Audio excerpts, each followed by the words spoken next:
चलिए जानते हैं मध्य प्रदेश की 25 बड़ी खबरों को सिर्फ 10 मिनट में। लेकिन उससे पहले वीडियो को लाइक और चैनल को सब्सक्राइब जरूर करें।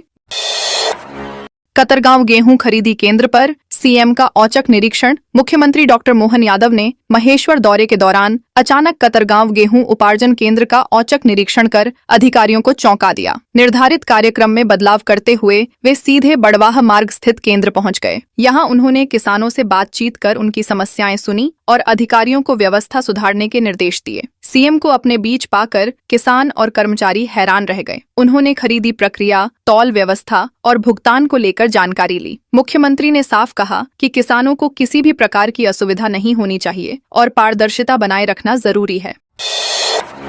मुरैना में अवैध रेत पर कार्रवाई। मुरैना जिले में चंबल नदी से हो रहे अवैध रेत उत्खनन के खिलाफ प्रशासन ने सख्ती बढ़ा दी है। रामपुर थाना पुलिस ने चेकिंग के दौरान बिना नंबर के आयशर ट्रैक्टर ट्रॉली को जब्त किया, जिसमें अवैध रेत भरी हुई थी। चालक वैध दस्तावेज पेश नहीं कर सका, जिसके बाद उसे गिरफ्तार कर खनिज अधिनियम के तहत मामला दर्ज किया गया। जिले भर में चेकिंग प्वाइंट बनाकर लगातार कार्रवाई की जा रही है। प्रशासन का कहना है कि अवैध खनन और परिवहन पर पूरी तरह रोक लगाने के लिए अभियान जारी रहेगा और दोषियों के खिलाफ कड़ी कार्रवाई की जाएगी।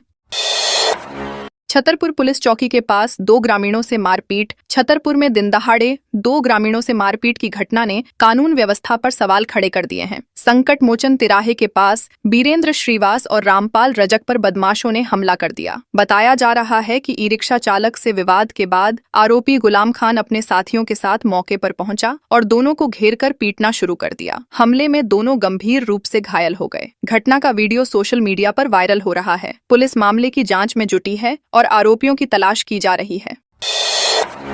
पन्ना में बारातियों से भरी बस में लगी आग। पन्ना जिले में बारातियों से भरी एक बस में अचानक आग लगने से हड़कंप मच गया। पवई से देवेंद्र नगर जा रही बस के इंजन से धुआं निकलने के बाद आग भड़क उठी और पूरी बस को अपनी चपेट में ले लिया। चालक और स्थानीय लोगों की सूझबूझ से सभी यात्रियों को समय रहते सुरक्षित बाहर निकाल लिया गया, जिससे बड़ा हादसा टल गया। हालांकि बस पूरी तरह जलकर खाक हो गई। सूचना मिलते ही पुलिस मौके पर पहुंची और स्थिति को संभाला। घटना के बाद क्षेत्र में अफरा तफरी का माहौल बन गया। उत्कृष्ट कार्य करने वाले 9 पुलिसकर्मी पुरस्कृत। रतलाम एसपी अमित कुमार ने बेहतर पुलिसिंग को बढ़ावा देने के लिए नई पहल शुरू की है। इसके तहत हर सप्ताह उत्कृष्ट कार्य करने वाले पुलिसकर्मियों को सम्मानित किया जाएगा। इस पहल की शुरुआत 9 पुलिस अधिकारियों और कर्मचारियों को प्रशस्ति पत्र देकर की गई। कंट्रोल रूम में आयोजित कार्यक्रम में उन्हें सम्मानित किया गया। अधिकारियों ने बताया कि इससे कर्मचारियों का मनोबल बढ़ेगा और वे और बेहतर काम करने के लिए प्रेरित होंगे। पुलिस विभाग में इस पहल की सराहना हो रही है और इसे सकारात्मक बदलाव की दिशा में कदम माना जा रहा है। दिल्ली के गृह मंत्री और गोवा के कैबिनेट मंत्री महाकाल पहुंचे। उज्जैन के श्री महाकालेश्वर मंदिर में गुरुवार सुबह दिल्ली और गोवा के मंत्री दर्शन के लिए पहुंचे। गोवा के कैबिनेट मंत्री सुभाष उत्तम फल देसाई ने भस्म आरती में भाग लिया, जबकि दिल्ली के गृह मंत्री आशीष सूद दध्योदक आरती में शामिल हुए। दोनों मंत्रियों ने नंदी हॉल से भगवान महाकाल के दर्शन कर आशीर्वाद लिया। मंदिर प्रबंध समिति ने उनका स्वागत किया। इस दौरान मंदिर परिसर में श्रद्धालुओं की भीड़ भी मौजूद रही। मंत्रियों ने प्रदेश की सुख समृद्धि और देश की प्रगति के लिए प्रार्थना की। बारात की बस पलटी, 3 की मौत, 27 घायल। ब्यावरा के काचरी जोड़ के पास बारातियों से भरी बस पलटने से बड़ा हादसा हो गया। सुबह करीब 6 बजे हुए इस हादसे में 3 लोगों की मौत हो गई, जिनमें दूल्हे की दादी भी शामिल हैं, जबकि 27 लोग घायल हो गए। बताया जा रहा है कि बस चालक को झपकी आने के कारण वाहन अनियंत्रित होकर खाई में जा गिरा। प्रत्यक्षदर्शियों के अनुसार बस कई बार पलटी खाती हुई रुकी। घायलों को अस्पताल में भर्ती कराया गया है, जहाँ कुछ की हालत गंभीर बताई जा रही है। पुलिस मामले की जाँच कर रही है।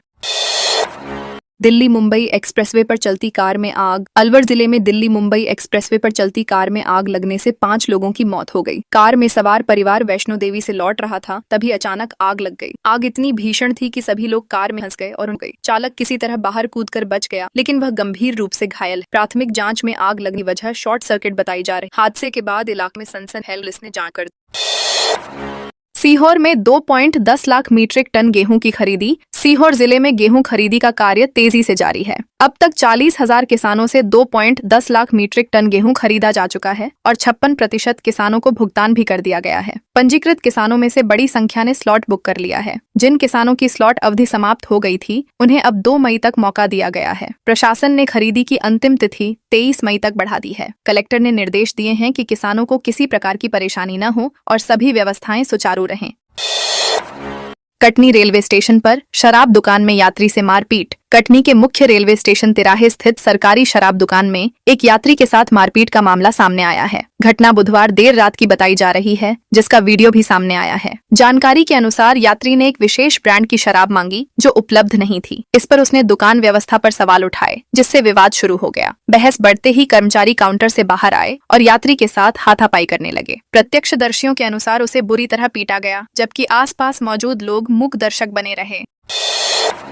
छतरपुर में शराब ठेकेदार पर तलवार लाठी से। छतरपुर के गढ़ी मलहरा क्षेत्र के निवारी गांव में अवैध शराब के विवाद ने हिंसक ले लिया। गुरुवार शुक्रवार की रात बदमाशों ने शराब दुकान पर हमला ठेकेदार रवेरा लखेरा को निशाना बनाया। हमलावर तलवार, लाठी और डंडों से लैस थे और उन्होंने अचानक हमला कर दिया। इस हमले में 2 लोग गंभीर रूप से घायल हो गए, जिन्हें अस्पताल में भर्ती कराया गया है। बताया जा रहा है कि यह हमला अवैध शराब के कारोबार को लेकर हुए विवाद के कारण किया गया। घटना के बाद इलाके में दहशत फैल गई है और पुलिस मामले की जांच कर रही है।